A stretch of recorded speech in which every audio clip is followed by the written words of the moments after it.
আজি প্ৰায় কেইবাবছৰ আগতে বানপানীত এই যি ক্ষতিগ্ৰস্ত হৈছিল, এই ক্ষতিগ্ৰস্ত হোৱাৰ পিছতো বিভিন্ন ৰাজনৈতিক দলৰ বিভিন্ন নেতাই ইয়াত আহি পৰিদৰ্শন কৰিছিলে।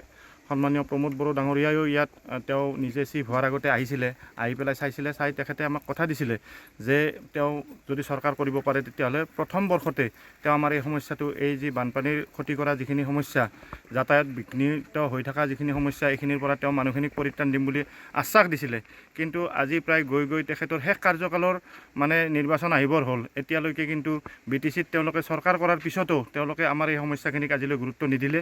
আৰু আমাৰ মানুহখিনিয়ে বাৰিষাৰ সময়ত স্কুল কলেজ যোৱা, ব্যৱসায় বাণিজ্যৰ লগত জড়িত গোটেইখিনি মানুহে যিটো দুৰ্দশা ভোগ কৰি আহিছে, তাত আপোনালোকেও আগতে কেইবাবাৰো ইয়াত প্ৰত্যক্ষ কৰিছে বা বাতৰি পৰিৱেশন কৰিছে।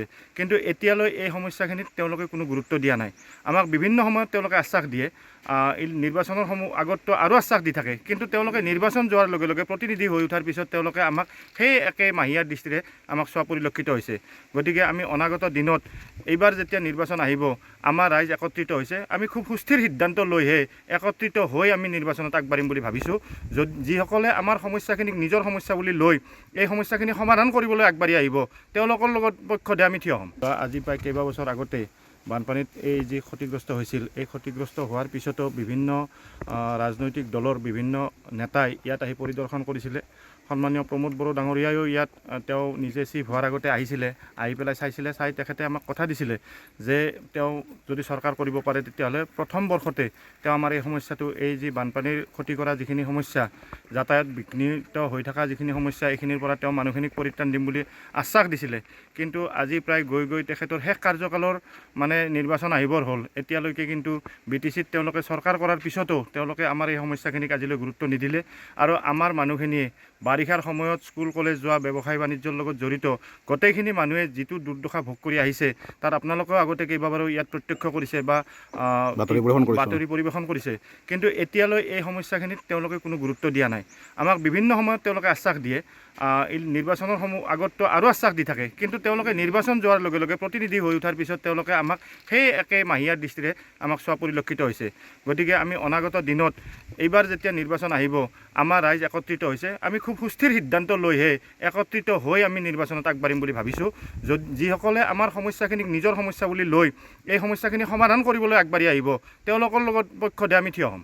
আজি প্ৰায় কেইবাবছৰ আগতে বানপানীত এই যি ক্ষতিগ্ৰস্ত হৈছিল, এই ক্ষতিগ্ৰস্ত হোৱাৰ পিছতো বিভিন্ন ৰাজনৈতিক দলৰ বিভিন্ন নেতাই ইয়াত আহি পৰিদৰ্শন কৰিছিলে।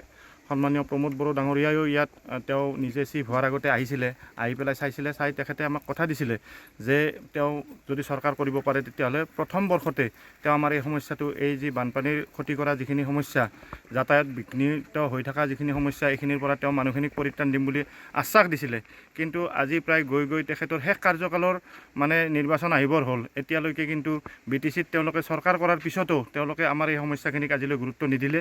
আৰু আমাৰ মানুহখিনিয়ে বাৰিষাৰ সময়ত স্কুল কলেজ যোৱা, ব্যৱসায় বাণিজ্যৰ লগত জড়িত গোটেইখিনি মানুহে যিটো দুৰ্দশা ভোগ কৰি আহিছে, তাত আপোনালোকেও আগতে কেইবাবাৰো ইয়াত প্ৰত্যক্ষ কৰিছে বা বাতৰি পৰিৱেশন কৰিছে।